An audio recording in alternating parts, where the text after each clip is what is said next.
Good morning. This is Jackie with Red Barn Farm of the Ozarks. I've brought everybody out here to our stock pond. I spend a lot of time out here. This is where I come to fish and relax and just kind of take a moment away from the day as much as possible. What I was wanting to share with y'all today is a little bit about stock ponds. So let me get you flipped around so you can see what I mean here. So this is our stock pond. That is the outflow of our pond. So when our pond is spring fed, so when the water rises, it empties out that way and goes back into our woods. And then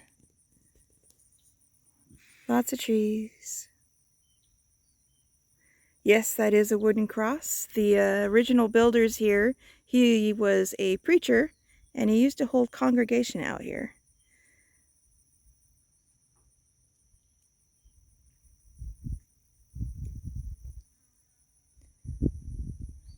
So that is the pond. Get you flip back around so we can have a conversation. So with our pond, it for many years was a little neglected. So the cattle were pushed out here and they mucked it up. The turtle population took over. So snapping turtles, red ear sliders, painted turtles, mud turtles took over, which killed off most of the fish life here. And we do have the beginnings of a filament algae problem. So filament algae is the kind of algae that floats on the top but has roots from the bottom. So unlike duckweed, which does kind of like a little green film across the top, it's made of very tiny little particles. This is the kind that just does it grows out on top and it looks kind of stringy, kind of fabricy. So we're working on that. So the first thing that happened when I started coming out here regularly, we took all cows away from the pond. Currently we have 2 horses in this back lot and 1 horse in this pasture who do drink from the pond. Let me flip it back around here, what I mean.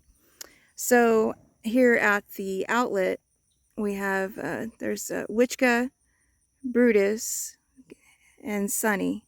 So Sunny is the one who's out here in this pasture that has free access to the pond. Those 2 are fenced in. That's a 2-acre paddock. We call it the dry lot because we don't really have a whole lot growing back there. And we do that because in the spring here, grass founder happens because the spring grass is too rich and they eat too much of it and then they founder. And what happens, foundering means that it messes up their feet. So it's hard for them to walk. It's painful for them to walk. So they drink from this outlet, and because this outlet is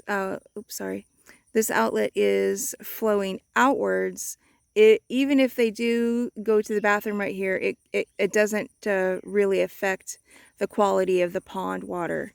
So let's get you flip back around. Sorry about that. So I took about 10 snapping turtles out of here and a little over 20 other turtles.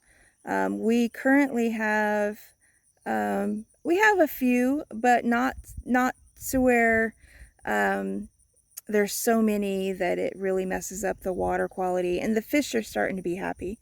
So that's actually kind of the main part of this video today that I want to show you. For those unaware, stockfish are not the same as, say, a backyard pond with koi or an indoor tank where fish actually have to be kept at a certain, the water has to be a pH level and filtration and all that. So this pond, there is no filtration. Nature filters it, which is why we're working on bringing up the health and quality of the pond. So by removing as many of the turtles out of here, taking the cows off the water, the quality, the oxygen levels, all of that starts to build back up, which is what we want. We want a balance with nature here. We do sustainable farming, regenerative part farming, and so balance with nature is of the utmost important for us here. So some of the trees will be removed from the back of the pond, the dam side of the pond. Flip you back around so again I can show. So, there we are. Try not to get it to focus on my finger. So these trees here in the front of the dam, the ones that touch the water, are the ones that we want to remove. So that, get the big guys, so that these big trees in the back that are on the outside of the dam will be the ones left. So let's get you turned back around so we can have a conversation. So with those trees gone and the ones in the back left, that still provides shade, canopy, and habitat for the animals that we have out here, the wildlife that we have out here. We have a lot of birds with blue heron, green heron,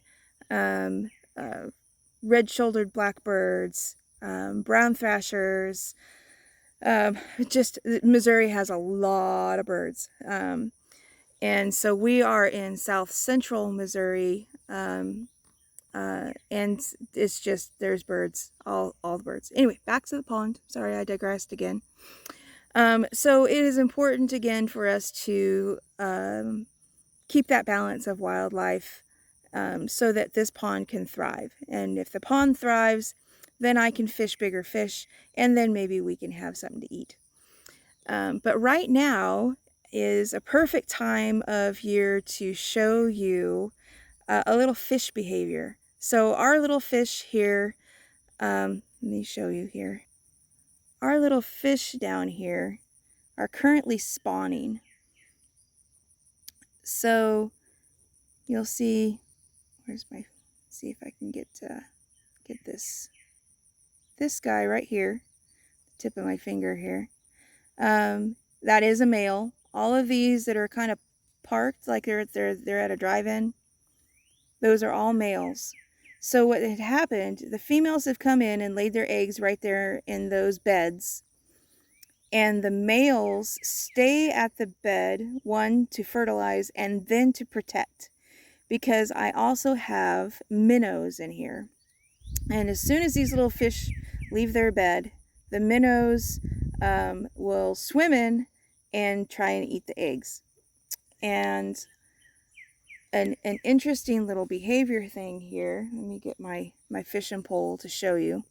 No, we're not going to hook any fish. I purposely put a lot of bait on here. So what this fish will do, well, as long as he plays along here with me, is he should grab this bait with his mouth and move it, because he considers it a threat to the bed. So he's thinking about it, but he won't bite it. All he's going to do is just pick it up with his mouth, like his lips, and move it out of the way, just so it's off the bed. So there he goes. He's trying to move it. I don't want to make him too uncomfortable. Just kind of want to show the behavior. So he's going to park himself again in his bed. We got this here. Let's see if he will do it again for you if you missed it. Come on, little guy.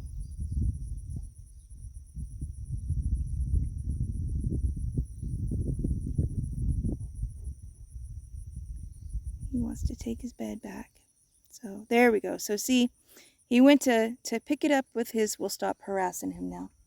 I just wanted to show that bit. So he picks that up back around here.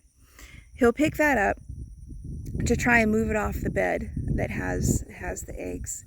And it's just an interesting little behavior. Oftentimes you'll get that if you do bass fishing.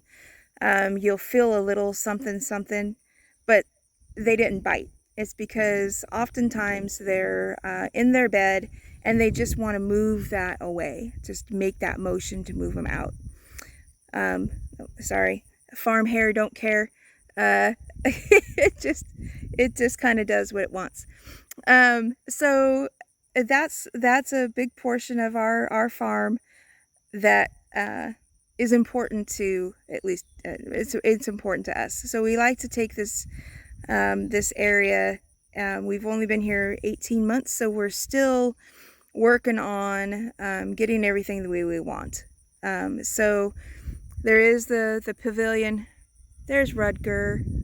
Everybody loves Rudger. There's a Rudger. Get my finger on him. There he is, right there. Rudger is our guardian dog. He is a Great Pyrenees mix. I couldn't tell you what he's mixed with. Something with wiry hair, because he's got some wiry hair on his face, and he's massive. He's already had a swim out here in the pond to try and cool off, and because the pavilion's got shade and some nice cool dirt he likes to lay in, he's gonna cool off. Currently he's off duty. He's not supposed to be on duty, but because I'm out here, he automatically wants to make sure I'm kept safe, and so he always tags along. Rudger is a main story of the farm here. He doesn't belong to us. We have adopted him in that we take care of him, we feed him, we vet him if necessary, and he now lives here. So what happened is we moved here in October of 2019, and around January, Rudger started showing up. And he just would come by, say hi, get some pets, we'd feed him, and then he'd wander off. So I started reaching out to the neighbors saying, hey, is this anyone's dog? Because, you know, we don't want to necessarily feed him if he's somebody else's, and we don't want to worry too much about him if he is somebody else's. He hasn't caused any problems. He's a good dog. I take my glasses off. Yeah, he's a good dog, so he's welcome to come visit anytime. And everybody said around here, so we're surrounded by cattle ranchers. To the south of us is another 80 acres, and they have cows. To the west of us is another cattle ranch of about 80 acres. And to the east of us is about 400 acres. And north of us is 300 acres. And so I just reached out because I just assumed he was somebody's guardian dog. Now, left to their own devices, guardian dogs will travel about a mile for their territory to protect. So everybody was saying, no, he's not our dog. We all feed him, give him love. He's a good dog. And so he just started coming here more often and staying longer until finally, after a couple months, he doesn't leave. He goes across the street to visit for a minute or so, and then he comes back home. Again, we don't necessarily say that we own him. He owns us. He adopted us instead of vice versa. So almost immediately he started working the animals. He's very well knowledged. He is old. He is absolutely a senior dog. He is well over 10. That's all we really know. That's all the vet can tell us, is that he's over 10, which for a very large dog, that is definitely a senior. I got something crawling back here. Lord only knows. Bugs. And he has saved the northern neighbor's dog from coyotes. He came back one day covered in blood. wasn't his. It was another animal's blood. And obviously not like he had, taken down something to eat. Um, and then we had, just by coincidence, had talked to the neighbor about, we sell our calves to them, and then they sell us processed beef. By processed, I mean from the meat locker. Um, and they said that he had taken on a group of coyotes that were killing their dog, was attacking their dog, and he saved her. And that was the day that he came back covered in blood. So he's our little hero, or our big hero. He's my polar bear. And he has, on multiple occasions, protected the farm from wildlife, mostly coyotes. He does chase off the deer if they get too close. He does not mess with the horses. He tends to know that they are short-tempered when it comes to dogs. He will move the cows if he's allowed to, or sometimes just because he wants to have a little fun. If they get close to a fence, he'll kind of bark at them a little bit and move them off. Guardian dogs normally are asleep this time of the day. He should actually be in bed. I keep telling him he's off duty, but again, as long as we're out doing stuff, he wants to make sure we're okay. He sleeps in our shop. Our shop is a 30 by 50 metal barn building, concrete floor. It has a full bathroom. In the winter, he does have access to a heated bed. He rarely uses any of that because, well, he's a polar bear. I mean, look at him. So with our farm, we got the bonus of a guardian dog. We did bring in a puppy. You'll see her in future videos. Boudica, she is from our neighbors. She is now 3 months old and is an Anatolian Shepherd mix. If you've seen Smokey down at Adler Farms, she looks a lot like her. But ours is an Anatolian, which is what, Chad thought Smokey was in the beginning until he did the DNA test. I'm not going to DNA test any of the animals here, just because I don't really need to know. I mean, maybe later on if I get curious. So our farm, again, is 80 acres. And you can see our UTV back here. Currently, all of that in there is a drip system for my front flower beds. The garden here is about 80 by 80 feet, give or take.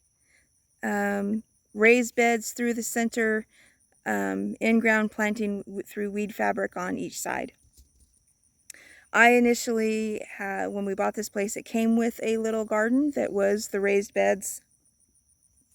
The raised beds are cinder block or the concrete block. The stuff that isn't bad if you plant in it, doesn't leach anything out into your vegetables. And that one was, I think, about 20 by 40, maybe less.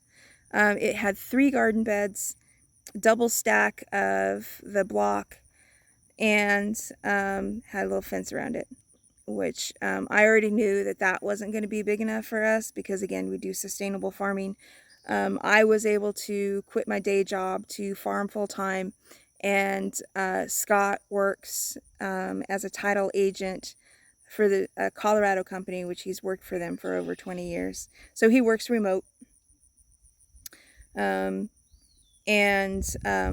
both have our favorite things here, our favorite chores. So he likes to do morning and evening feeding, and I usually do all of the rotational grazing and the breeding plans here, our breeding programs. So with our breeding programs, we do mostly Nigerian dwarf goats. We do have some fiber goat mixed in there, and we do have a Nubian alpine wether. So he's not part of the breeding program. A wether means that he's been fixed, castrated. We have 3 bucklings and let's see, so 16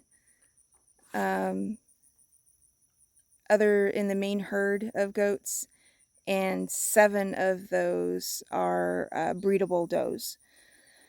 So we usually start our breeding in November so that we can have a warmer springtime kidding season. There's nothing worse than having kids when it's very cold. Like, unfortunately, this year we had that about smack dab in the middle of that Arctic blast. We lost some animals with that, as happens when it is bitterly cold and you're not prepared, and your animals have not been able to adjust.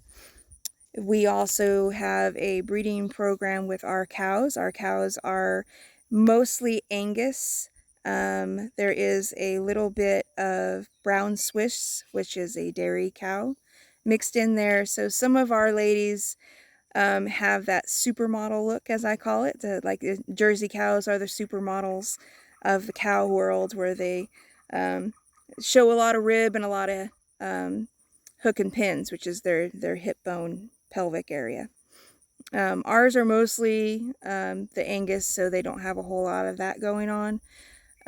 So currently we have 10 cows. 1 is a little bull calf. And then we have our main breeding bull, Denali, which you'll also see him in future videos. We'll get everybody in the video series. And half of our property is wooded, and the other half is pasture land. And then the main house and shop and whatnot. So we have barn kitties in our shop that are basically indoor cats with access to outdoors, because the shop, like I said, it's a 30 by 50 shop. It has a bathroom. They have heated beds in the winter. They have a lot of comfort, because 2 of them are senior kitties, and we want to make sure everybody is happy and healthy, because they're mostly retired. So we did bring in some new barn kitties. They are in our camper right now, adjusting, also because they still need to be fixed. So we don't want to have them roaming around here, making kittens with neighbors. That's not how you make happy neighbors. The general breakdown of the animals here. So we have 4 horses and a mini donkey. We have the 11 cows, that's including our bull. Right now, it's that many, but 3 are calves that will be, in the fall, will be going to our neighbors. And in the long run, I always want to keep no more than 10 breeding cows with our bull, just because I always have to make sure that we have enough grazing here. We have multiple grazing paddocks and pastures. We have a large hay barn with its own pen that we have one of our horses and the mini donkey and our 3 bucks are in there. We jokingly call it the fat pen, because both the little donkey and that horse came with this farm. They didn't come with us. We went ahead and purchased them with this farm, as we did the cows. And the people we bought this farm from were in bad health, and had basically were just keeping animals alive. So just throwing out hay, making sure water was topped off, and if anybody needed vet care, taking care of it, obviously. So the horse and donkey got pretty chunky. Now, I can't talk. I'm a fluffy girl. And even with hard work, sometimes, fluff happens. It's all right. I don't care. I don't have any obvious self-esteem issues with being fluffy. I don't judge. So they're in that pen currently losing weight, mostly because the horse foundered very badly this spring, and that pen has no grass whatsoever. It's just dirt, and that's what's best for her.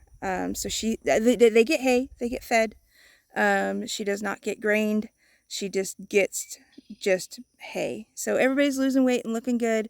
The farrier comes back on the 17th of July of this month. Can you believe it's July already? Man, it's crazy. To check her feet, she currently has corrective shoes on the front. They're basically like tennis shoes. So it's a rubber sole that he then wraps and fills with silicone, so it's just all encased. So with Founder, what happens is horses have a coffin bone that comes down. So if you think about how your heel comes down to a bit of a point, and then you have, the rest of your foot bones. That is kind of how their feet are. So what happens with Founder, the inside parts of the hoof and the hoof wall separate, and their coffin bone travels down so that it protrudes enough that that's where, when they walk, that's what they hit on the ground. So it's incredibly painful, very uncomfortable. We had to learn a lot about the grass founder. We came from Colorado because that's not really a thing out there. And so we definitely had to learn that here with our horses. We then have, so we have the goats, we have the horses, we have cows, we have 2 alpacas, one with the goats, one with our bull Denali, and Boudica, which is our young Anatolian Shepherd guardian puppy, is housed currently in a pen with our 3 youngest goats. They were born this spring. One little Wether and 2 little Dolings. Because I want her to be trained up with our goats, because I want to be able to bring my goats out to graze and not have to constantly worry about the coyote pressure here, which is, there's a lot of coyotes around here. Rudger does the best he can, but again, like I said, he is a senior, he is an old dog, and I would like for him to be able to just relax and not get hurt. I don't want him getting hurt. He doesn't, bounce, because comes with age. We don't bounce like we used to. I joke about that. I'm 50, so I definitely feel, I'm not saying I feel old.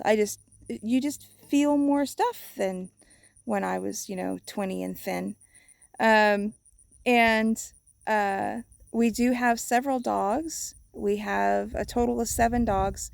We have one that is my little French bulldog, Flora. She is indoor only. She does have access to a pen outdoors. Look at him. He's so tired. I wish he'd just go back to the shop and go to bed. See, because he's so hot. The shop has concrete floors, so he can cool off, lay on it and cool off.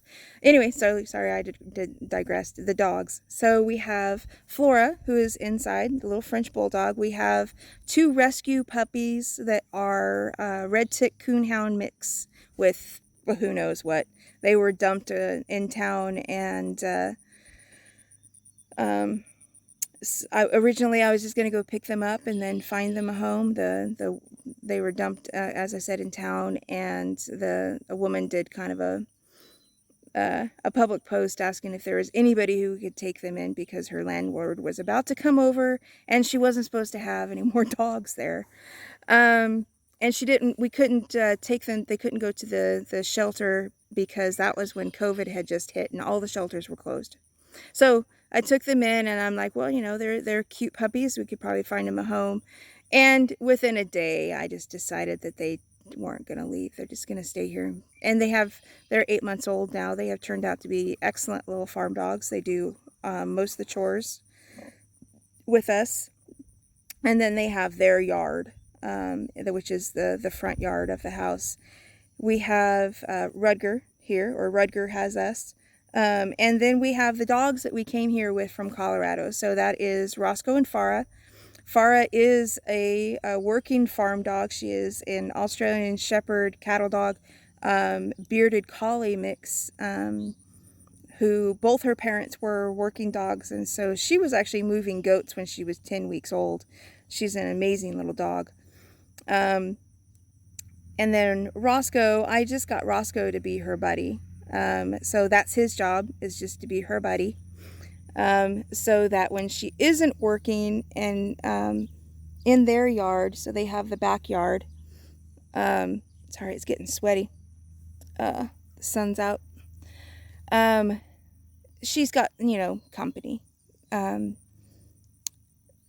Roscoe is a black and tan Australian Shepherd lab mix. He is my lovable doofy floof, as I call him. He's got very long hair, very sweet. I love him, but he's not the sharpest tool in the shed, as it were. We do rotational grazing, and we also do cut our own hay here. Trying to see if there's a good example of the grass. It's so grown up right now. Our grass mix is as diverse as we can get it. We'll be actually adding some more things to it just to make it a better quality hay versus just one type of grass hay.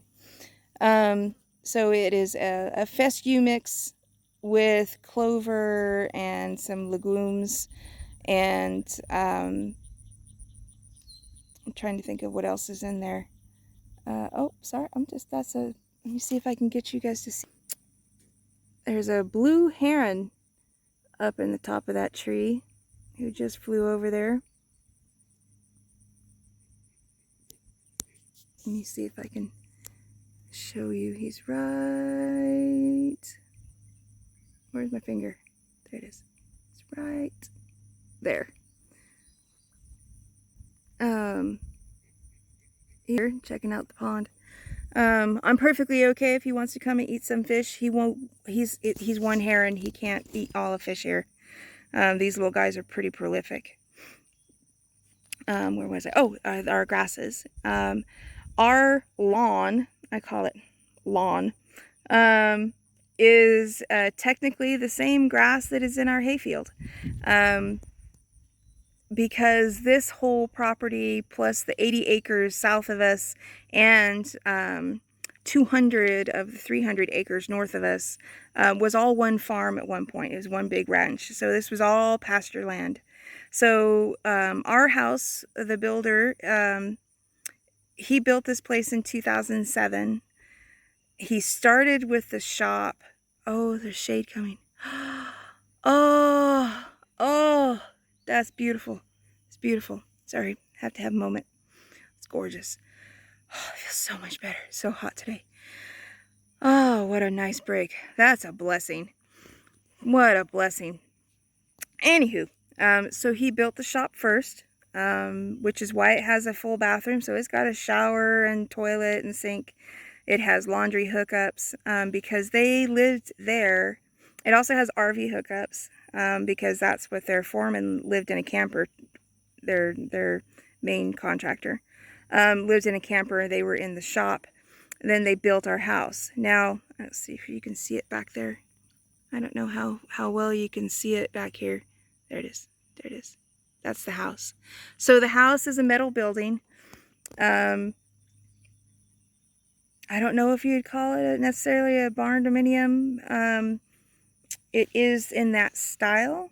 So the outside is just the metal building kit. And, wait, is that the house? Yes.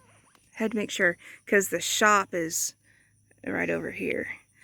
Or is that over here? I'll figure it out. I'll do something there. Anywho, it's back there. It's just your basic metal building. So I joke that this place we should raise reindeer because all the buildings are red with green roofs and white trim. Well, cream trim, very pale cream trim. So there's not really a whole lot of like character on the outside of the house. It's just a, oh, listen to that bullfrog. See if we can, oh, he knew. He knew. I love my frogs. I love coming out here and just listening to things. Even if I'm not fishing, sometimes I just come out here and sit. Sorry, I don't want to get you right up in my face. So our house, again, is just a metal building. Inside is a completely different deal.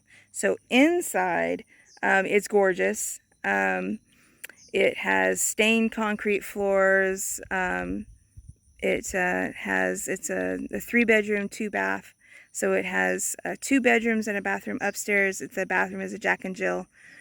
And it's on what I call a mezzanine. So the stairs that go up to the bedrooms, there's a bit of a balcony loft area that looks over the kitchen and living room. So the kitchen and living room, the ceiling is all the way to the top of the house. And then there's the mezzanine, as I call it. I'm sure if somebody knows a better word for it, let me know. It's not necessarily a loft because it's closed in. So it's the open area, and then up the stairs, and then there's the mezzanine area, and then there's a bedroom, bathroom, bedroom. The kind of downside is it doesn't have a master suite. So there is the master bedroom downstairs, then that opens to a hallway that goes back to the laundry room and garage. And across that hallway is the main bathroom. Now, the builders didn't hold back on that shower. It's a huge walk-in shower. I think it's like 4 by 7 foot tiled shower with body jets, and I put in a big fancy high the water pressure, the extra water pressure. Forgive my brain. The high pressure rain head, because after a long day, man, that fixes it. Upstairs is a shower as well. That was the downside of the property, is that it didn't have a bathtub, but that's fine.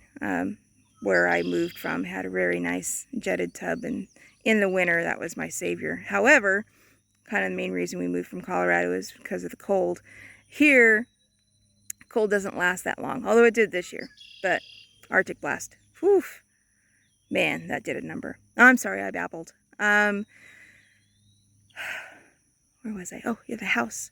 A third of the house is garage. So it's a big 2-door garage. The ceiling goes all the way up to the top of the house peak. So that's like, I think, what, 20, 25 feet up. Massive garage. We use 1 bay of it for Scott's Baby. So Scott's Baby is a 2012, I believe it's a 2012 Dodge Challenger that he adores. That's his little muscle car, the Silver Sled, as we called it, because in Colorado you could only drive it during the warm season. It got parked and covered because it turned into, a sled. It just doesn't do ice. So the car gets parked into the 1 bay. That's where we have our extra refrigerator and our deep freeze for our cow. Like I said, that's the deal we have with the neighbors north of us, who are absolutely phenomenal. I might see if I don't think they have YouTube, but anyway, I'll put a link down to their farm down in the description, I think. So they buy our calves, and then we get a whole cow from them, which is what lasts us a year. This last year, some of the meat, it was still good. It's all grass fed. They do 100% regenerative farming practices. They're big proponents of fully grass fed, no added anything, their cows are rotationally grazed. They get special mineral water. They get access to apple cider vinegar and Kansas City salt, which is a gray rock salt, which is a phenomenal salt. We just started that here because we figure if our cows are going to them, then we might as well have everything the same. And so we get a full cow, so that's what fits in the freezer. Man, that was tough getting that freezer during COVID. During the very early stages of COVID, we could not find a freezer anywhere. I wanted a chest freezer, and the only thing that we could find was a standing freezer, and we had to have it shipped to us from about 3 hours away. We went to Home Depot, and that was the only place that had a freezer available. Yeah, we had to have that shipped from 3 hours. That was crazy. That was crazy. But to kind of circle back to my garden, when we moved here, I knew I would have a good-sized garden. So in the past, I had a 30-share CSA program. I raised turkeys for Thanksgivings and meat chickens, meat rabbits, and eggs, as well as I bred for cold hardy active foraging chickens. So they were mutts, but I bred them for the area and sold the chicks. I lost that farm. That was before Scott was in the picture. I lost that farm back in 2013. Colorado at that time was dealing with some floods, and there were some side effects from all of that. So anyway, I lost that farm. So I knew I'm always happier with a large garden. I think right now, the original garden that Jason down at Cog Hill has, well, Jason and Brooke, because Brooke has started to help, and of course Mary Carl helps. But I believe right now my garden is that size. I haven't measured it in a while, and I tend to just keep going. But anyway, the original garden, 20 by 40, raised beds, concrete block, double stack. So what I did is I just took the one layer of the blocks off and flipped and mirrored those beds. So instead of 3 beds, there's 6 beds in the center of my garden. There's one straight bed and then 2 L beds that make a bit of a square, and then a straight bed and then 2 L's again. And then the weed fabric sections on either side that I plant in the ground. I love the weed fabric here. The weeds in Missouri are insane, as are the rocks that are often as big as your head or bigger. They're like icebergs. They'll just have this little bit above the surface, and then you dig and dig and dig, and you pull this big massive thing out. Kevin and Sarah down at Living Traditions in Ava, which is about 2 hours south of us, they ended up getting a rear tine tiller for their tractor, which is about the only way that you can kind of till here. The difference with rear tined and forward tine is that the rear tine will then kick the rocks up, and instead of the forward, which would just then get stuck on it and try and drag it with you, which, like, again, Missouri and rocks. You want rocks? Come to Missouri. You want some free rocks? Come here. I'll give you rocks. You can have all the rocks you want. Perfectly okay with that. And so with my garden, COVID hit, and, you know, in the early days, we had a lot of unknown. Didn't know how the food industry and farming was going to work. They were already having issues with distribution. You know, they're still short-staffed with truckers. And I just figured, I didn't know how much we were going to have to be locked down here. I just wanted to make sure that we were taken care of because I knew I could feed us. We had everything here that we needed. We have our chickens, we have ducks, we have our guard goose Lancelot, which you all have, if you came from Adler Farms, you've all seen him, as well as Mr. T. Mr. T came from here. Forgive my bandaged fingers. I burned my fingers on the lawnmower yesterday. Mr. T did not come here with us. Mr. T and the 2 black Spanish hens that I have came from a local woman who they were moving, and they had sold their house and were moving, and so they needed somebody to take them in. And I've always been the home of the wayward animal, which is how we ended up with all these dogs. But anyway, so I knew that I could take care of us. Scott was still able to work. He was still working well. Things were still selling really well in Colorado, as they still are. He puts in insane hours. And so I just planted all the things. And then it turned out that everything was, not quite as bad. It was workable, So we are located about 20 miles southeast of town.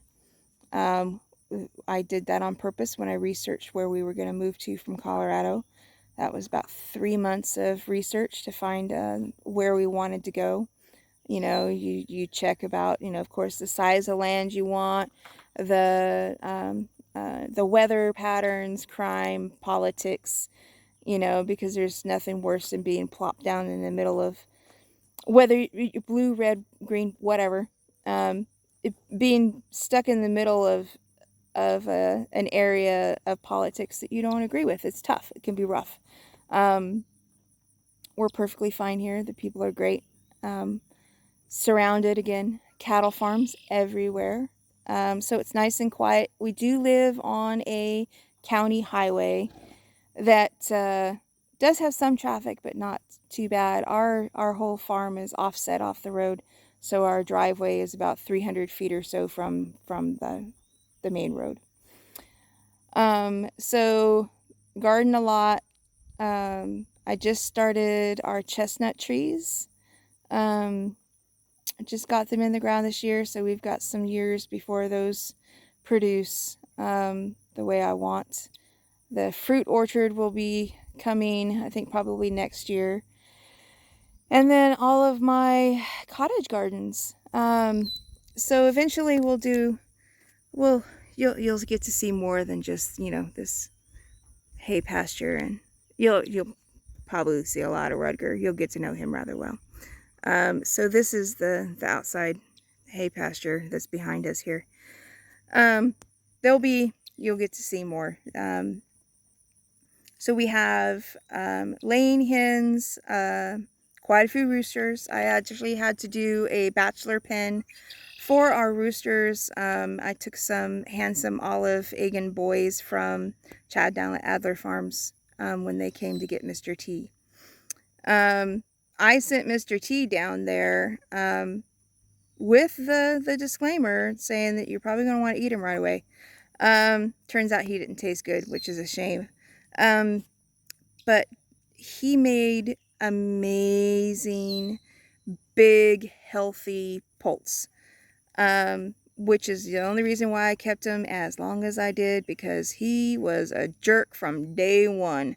And I am very experienced with turkeys. Like I said, I was breeding Thanksgiving turkeys for folks every year. The top number, I want to say, was about 150 that I raised in a year. And so I did all the tricks with him. Initially, my Tom, who was a bourbon red, Kyle, was the boss. So he took on Mr. T, and Mr. T backed off. And then at some point it shifted, and then Mr. T took over. And anyway, so, You know how, if you watch, you know, other farm stuff, you know how that ended. Same way it would have ended here. Uh, oh, that turkey. So anyway, we have our bachelor pen of roosters because I'm not sure how well you guys know chicken behavior. So if you take roosters away from hens, even if they're in the same area, they stop fighting because they're only going to be fighting over the ladies. So you take access away from the ladies, they just turn into a bunch of good fellas who periodically will do a little pecking order. So I have our bachelor pen of roosters, and then we have our main flock of chickens, plus the one duck, Fritz. So Fritz was actually raised by a rooster. He thinks he's a chicken. I have tried on multiple occasions to move him in with the ducks, and he is always unhappy. So he lives with the chickens. He doesn't make a mess. Again, really believes he's a chicken. He does not like taking baths. He doesn't want to swim. He doesn't want to muddle around in the water more than they like to with their food and to clean their nostrils. And then we have the duck pen. So the duck pen, we have a lot of ducks right now because we just had 1, 2, 3 clutches of eggs hatch. And then there's one more that is about to hatch. So we have over 20 ducklings that hatched. One of the moms was a Welsh Harlequin that we got from Adler Farms.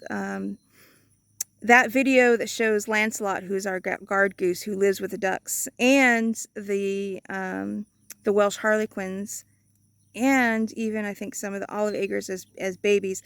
I'll put in a little iCard up here or over here. I think it should end up over here as long as this video doesn't flip. I'll link that up there. That was a really great visit, and I got some really beautiful ducks. So anyway, we have Welsh Harlequin, Cayuga, Buff, Khaki Campbell, Blue Swedish, Chocolate Swedish, and White Swedish. Oh, and a magpie. I have one magpie. And so all of the babies are mixed. So we have about 40 ducks right now. That's with all the ducklings. So the ducklings, either the ducklings will be sold or some of the ducks will be sold. Not the Welsh Harlequins. Nope. They're staying put. They're so pretty. And she's a great mother. Really great mother. So it's just really fun. Eventually I'll get a video of all of those little guys running around in there.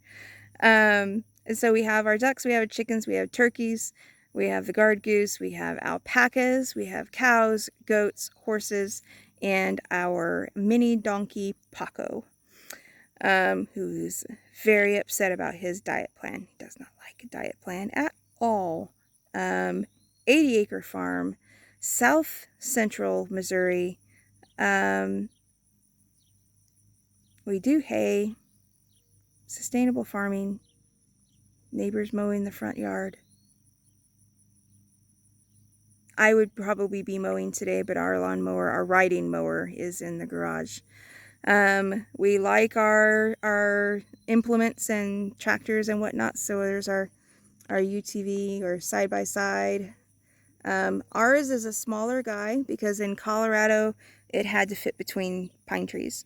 So it's narrow, so it fits 2 people instead of having the bench seat that fits 3. We just got the cover for it, which sure is nice, not having the sun beat down on your head. We have our big tractor Haas, who is the one that we use for hay, moving hay, cutting hay. Oop, there's a Rudger. He probably hears Marvin over there mowing. Let's see if he's gonna give a damn. Nope, he's over it. He's all right. He just was letting me know that Marvin's mowing across the street. Good boy. Where was I? Oh, our implements, our tractors. So we have Haas. So Haas is a, we did not purposely do Kubota, but all of our stuff is Kubota, except for some of our mowing implements are different. So we have the little side-by-side, We have Haas, who is an M9000. And then we have Big Ed. That's my daily driver, as I call it. So that's my M2100. Similar in size to what Grandpa at Adler Farms has, and what Brooke and Jason down at Cog Hill had before they bought the one that I want. So the tractor that they got, that's the one that I want. It's that I think it's the L, should be the L series, which is the in-between size of Haas, who is a big tractor, and Big Ed, who is just your run-of-the-mill garden tractor with the bucket like you see, you know, Grandpa buzzing around and Brooke. Theirs is the compact series, so I think it's just a little smaller with tires and maybe horsepower, maybe how the PTO works.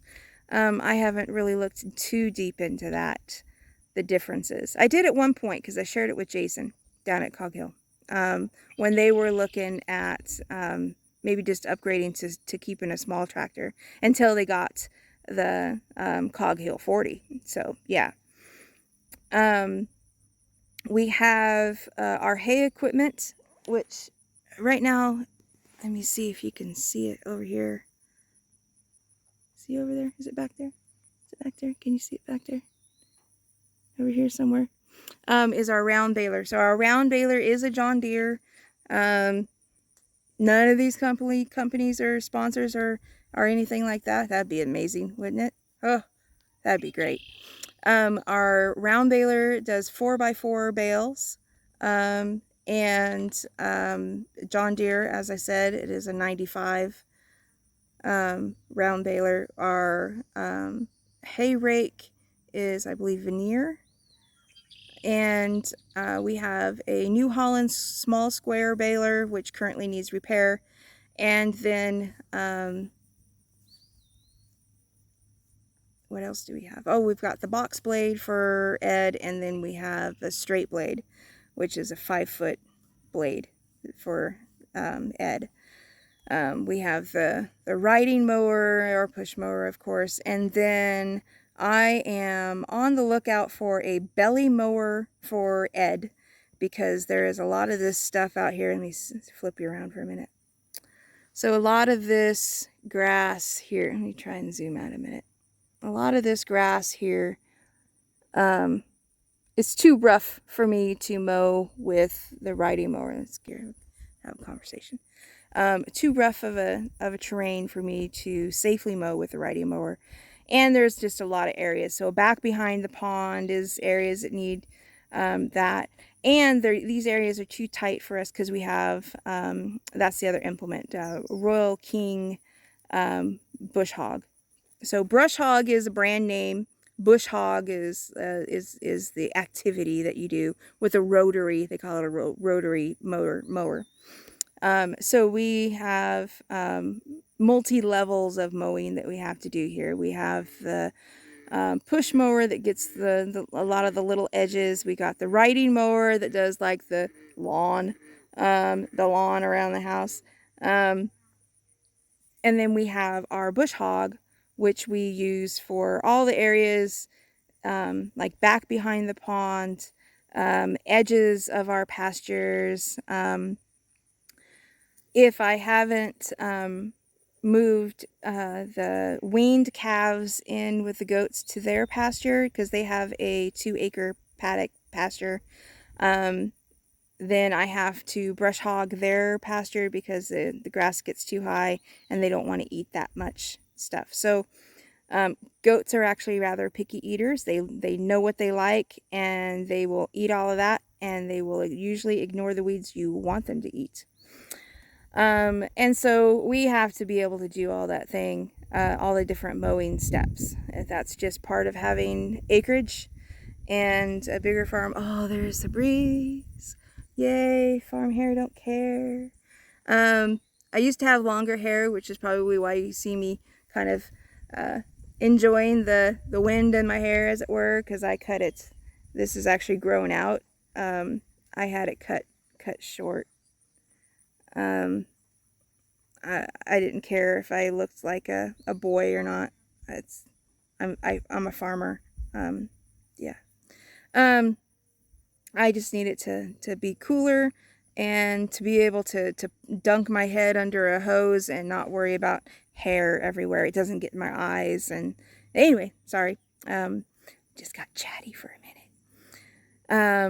So again, looking for a belly mower for our M2100 tractor.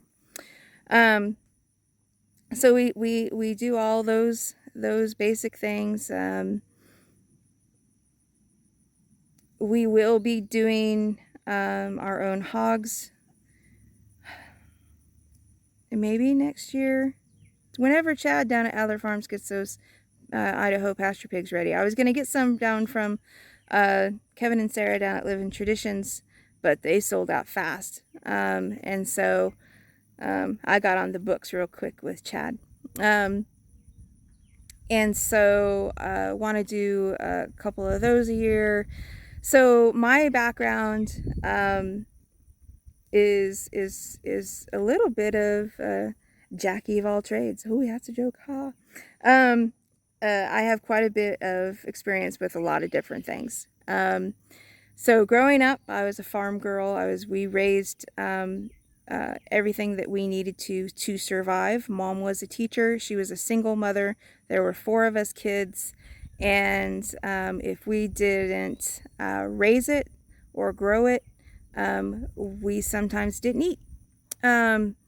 It was an amazing childhood. I had a very happy childhood. There was no feelings of despair of, oh my God, we're so poor. I thought we were well off. We didn't really want for things because without having all of that access to all that extra outside, shopping and McDonald's and whatnot, what we knew was our normal, was our everyday, and so we were happy. At least I was. I am the only one of the siblings that really took on continuing farming in adulthood. I have a sister who does her own little backyard garden, container garden. I have another sister who has worked at a big box store, do-it-yourself big box store, for many years. And then my brother, who's usually over the years, his favorite job has just been a line cook. He just likes to cook. He's not a chef, doesn't want to do fancy food. He just wants to go, work at a diner and feed people. And so I'm the only one who really returned to farming.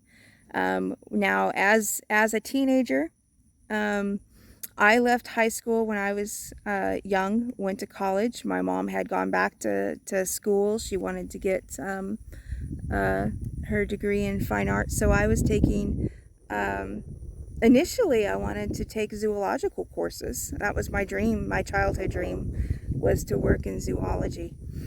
And it was a community college. Those classes fell apart really fast. And then, so I just went ahead and took on Mom's degree. And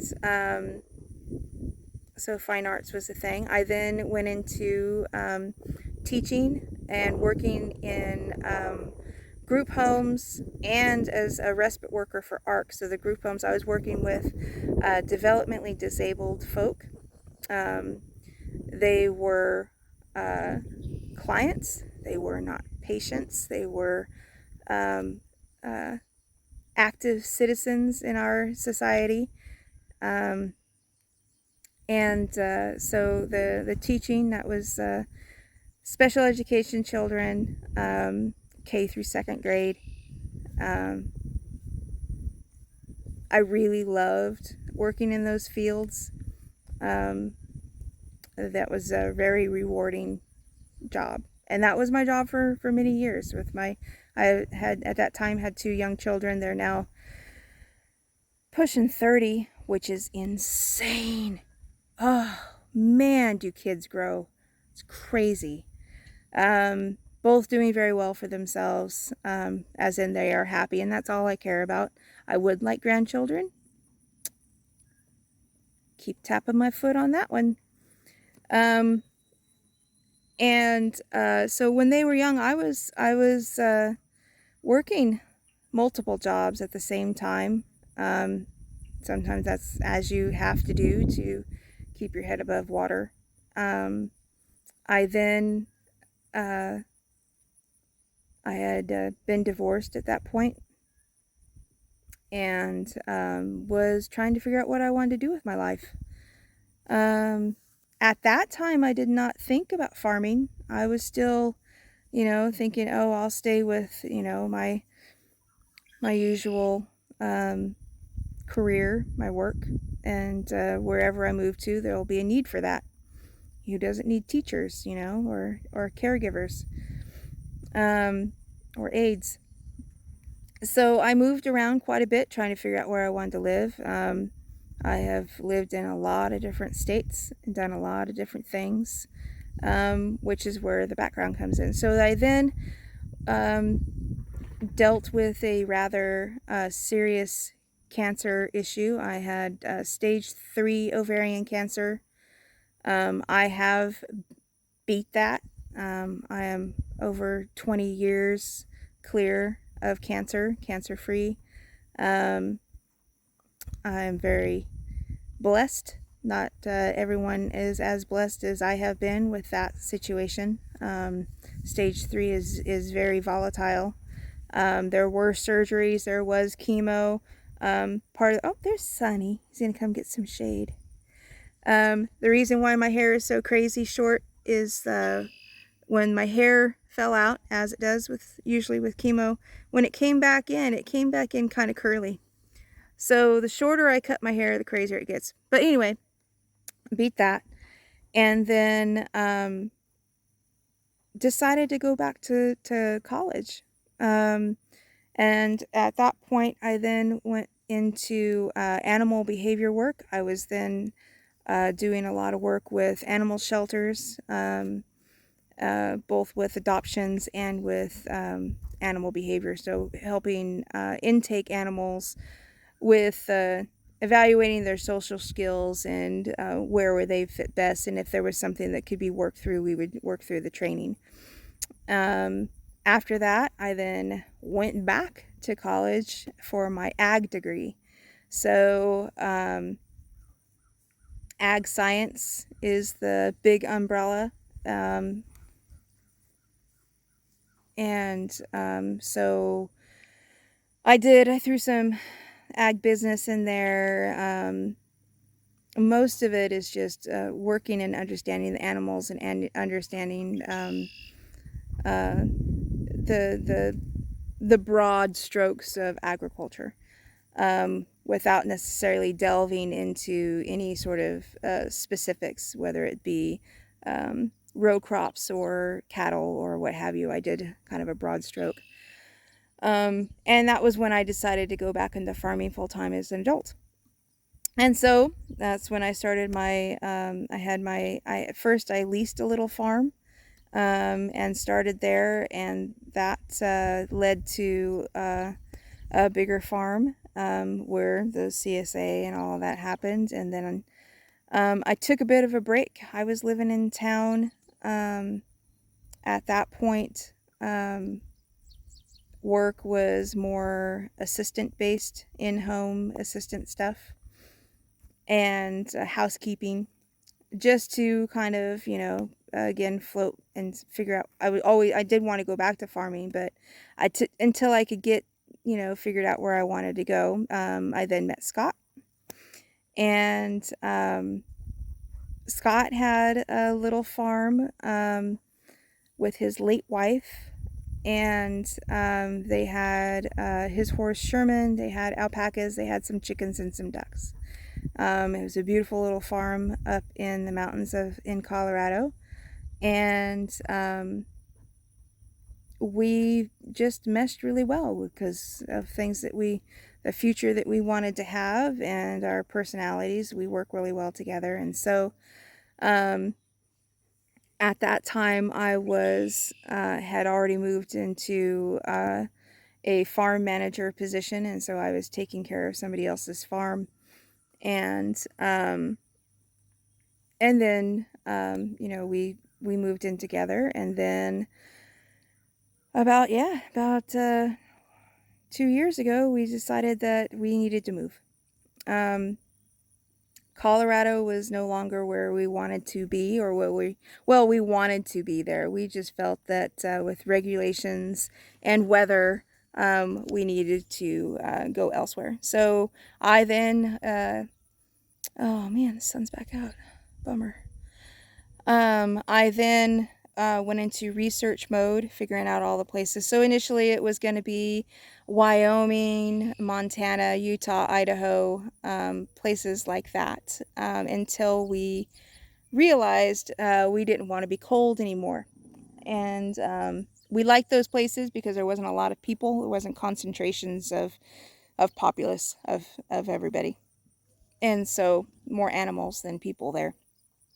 Um, I had already before that looked into Kentucky. I love Kentucky. It's beautiful there. I looked into Tennessee, North Carolina, that area. That's actually where a lot of my mom's family is from. Um, and so I have a lot of southern roots. So if I say a lot of southern things, but I don't have necessarily a southern accent, that's why. Uh, and Scott had a coworker. He's like, well, what about Missouri? And I'd never even thought about Missouri. I hadn't even looked into it. I knew friends that lived here. I'd never really spent any time here. And I went, well, let me look into it. And so I started looking into it, and it just started checking all the boxes off. You know, there's less regulation here. It's very farm friendly. Taxes are low. Cost of living is low. And it worked for us specifically because I wasn't going to be working a day job here. So I didn't have to worry about, oh man, do I have to move somewhere where the cost of living is balanced with, a paycheck. We were still going to be having Scott's paycheck, so Scott still works full time. And so weather fit here where we are specifically is a bit in a bubble, so that where we sit, we're like just south of 44 and east of 5. And in that little crook, oh, Sonny wants a drink. I don't know if he'll come drink with me right here. He probably won't. He'll wait. Here, let me get up so he can get a drink. You have to come with me here. Oh, here we go. See, it's a Sonny. I can come get in the shade anyway. There you go, big guy. There you go. So weather kind of goes around us. So big storms. We don't. Last time I did research. The last time there was a tornado through here was in the 60s, and it was still south of here. Let's see if he can enjoy some water. Is he gonna? Does he feel weird? He might feel weird. Big guy. He's an older fella. We don't ride him anymore. And so that's just kind of a big thing. Like, so if you're looking into finding your homestead, those are the kinds of things that you want to look into. Not only, hey, do I want to do land? Do I want to build? I mean, we did look into that, and we decided that we were too busy and too tired. Oh, dang turtle. A turtle came up and scared him. And then Rudger went to chase the turtle, which scared him even more. Poor guy. Let me flip you around so you got Sonny. Big guy. It's okay. It's okay. Was it scary, bud?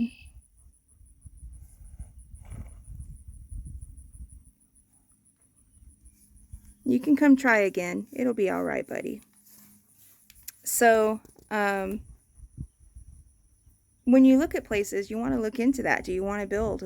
Right now, obviously, there would be no way with building costs right now. There is absolutely no way that we would build. So we had to figure out, we definitely needed buildings, we needed barns, we needed stuff for our animals to be, we needed cross fencing because of the horses and goats and all that needed to be separate. I have to get used to where the camera is on this phone. It's a newer phone to me. And, you know, figure out if you're going to be working a day job, how close to town you needed to be. We had to let go a couple places that we were looking at because of the internet issue. So Scott's remote work requires a certain, Sonny wants to say hi. Poor guy. Poor guy. Oh my goodness. Big guy. Sorry, I'm loving on him. Sweet boy. And so we pay a lot of money for our internet. So we had to pass some places by because it didn't have internet access. His phone requires very, very specific uploads and downloads and the whatnots. So you know, you need to look into those things. Sonny wants to. Does he say hi? Say hi. Does he get back here far enough? There we go. You're a good boy. You want to look into all those things, you know, you want to figure out what you want to do. Now it's real easy. It's so easy. So hard. It's real easy to make a list of all the things that you want to do before you get to the property that you're going to live on. You know, you're going to make soap, you're going to raise sheep, you're going to do wool, you're going to do fiber, you're going to spin your own wool and fiber, you're going to do dairy goats, you're going to do meat goats, you're going to sell kids, you're going to sell eggs, you're going to sell, like by kids I mean goats, not human. You're going to, you're going to do all these things. You're going to maybe do a market garden. You're going to do all these things. So what you need to do when you start is you need to research your area. You know, we found out pretty quickly. We sold eggs in Colorado, and eggs here, that just wasn't profitable. So I don't sell eggs. So now my chickens just make me happy. And so you have to figure those things out. You know, you of course, then once you know what property it is, you start mapping out where all the things are going to go without giving time for the seasons to do their thing. So you know where the water is going to flow, where the sun's going to hit, where stuff grows best, where stuff doesn't grow at all. And you need to kind of give the land a chance to tell you where things should go instead of you tell it where you're going to put it. We have already moved several things here at the farm. Our chicken coop was way back in a corner, and we moved it closer to the house just because I like my birds closer to the house. Then they get the protection of the big guy down here. Where is he? There he is. Big guy down there. And so deer don't come up to my garden because it's so close to the house.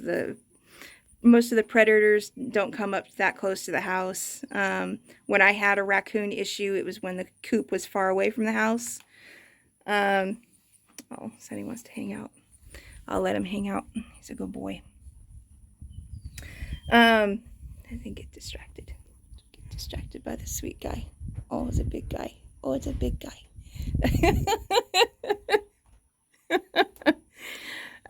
And so you need to just, take those things into consideration. We're just now getting settled in. We're still clearing up stuff that was here from years. That'll be a future video, of course, of, farmers and their piles of stuff. Why do the farmers have piles of stuff? That's just part of farming. So I want to thank you. This has been a very long ramble, especially for a first video. And I hope that you will continue to follow us. We do plan on having all the updates soon. But we're just getting our feet wet. And so thank you all for being here. Thank you all for being kind. It's appreciated. Bye.